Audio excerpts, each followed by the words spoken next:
Hey everybody! I wanted to share a few extensions and websites that I've really enjoyed using while we have been doing this virtual online learning during this pandemic.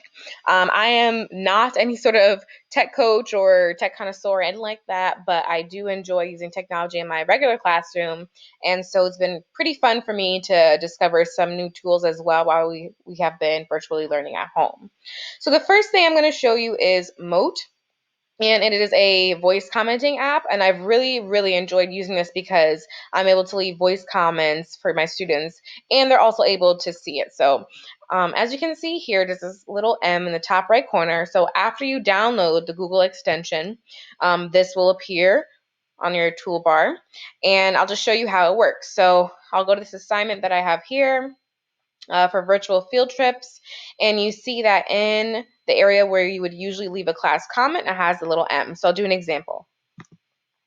Hi students, I hope you are enjoying the virtual field trips. And then you would click done. And depending on how long the comment is, it might take a little bit longer for it to be thinking and to transcribe it. But then when I click post for the comment, it also shows the written version of what I've said, which I think is absolutely awesome. So they can hear me and they can also read it. And let's just see if it came out correctly. Hi, students. I hope you are enjoying the virtual field trips. And then you would click done, just like I said. So I think that's really helpful for students to be able to hear it and to be able to read it. I'll delete that.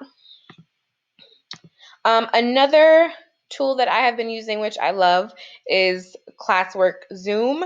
I do not think it is like part of Google Classroom, but what it does it uses information from your Google Classroom, from the assignments and from your drive, to track whether or not students have made edits in order for you to see their activity. So I know taking attendance can kind of be a pain, and making sure the students are actually getting on. So this has been really helpful for me to kind of double check and have the evidence, I guess, to say that they've been getting on or they haven't been.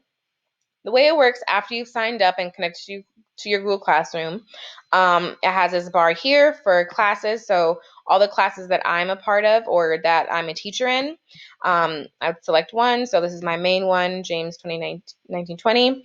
And then here on this bar would be all the students. I won't open it up because I'll show all their names, but here you'll be able to select students for whom you want to see the assignments.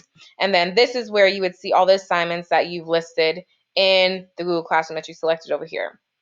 Once you select build timeline, it'll show you when those students have accessed that work. I'm pretty sure that they have had to make some sort of changes to the assignments that you're looking at in order for it to show that. But like I said, it's been really helpful for me to just double check what they're going on and that they're actually going on and doing it. Next tool that I found very recently that I realized I needed was an online whiteboard. So I have two links here. One is for this website called easychalk.eu, and then another one is for Ziteboard. So for Ziteboard, I had to make an account, and you can see this over here is what I went through, ziteboard.com. When you go to the pricing page, it shows you, the different levels of it. I'm just doing the starter free, and it says free forever, so hopefully it stays like that, and it shows you what tools you can use with the free version. And this is what it looks like when you actually open it up. I find it very easy to write on. I have a touchscreen computer though, or laptop, so it's a little bit easier for me, but I think it's very accurate compared to like writing on Paint, the Paint, Microsoft app that I was using before, or Windows app, I guess. So I really like this one.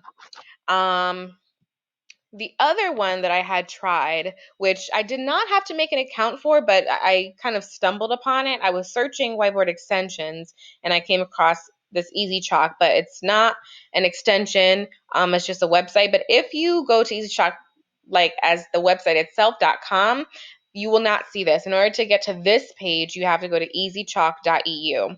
And it is also pretty nice to write on, pretty smooth, but I think I prefer the Ziteboard. But those are two choices in case you do need an online whiteboard, and it's been very helpful for me to use during our Google Classroom meetings. I present the screen, and then the students are able to see me write on it.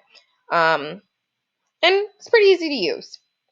Next, which a lot of teachers have been talking about, and I think it's more fun than anything else, is Bitmojis. I use them so much all the time. I use them to decorate my classroom. I haven't made, the banner that I see lots of teachers doing, but I really enjoy using them. I actually put them as stickers on assignments. So, when I check assignments and things like that, I might, add the knowledge is power, bravo, yay. But you do have to be very careful because you can come across some that are not necessarily appropriate, depending on what age group you're working with. But Bitmojis have been very, very adding a nice little touch of fun to the work. And in person, I know the kids like stickers. At least I teach fifth grade, so it's been nice to have that touch on the assignments online.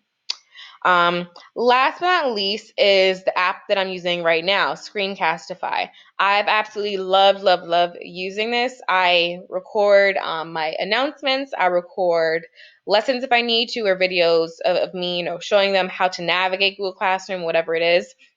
And right now I'm using it to record this. So Screencastify, you can download it as a Google extension and it comes up right here.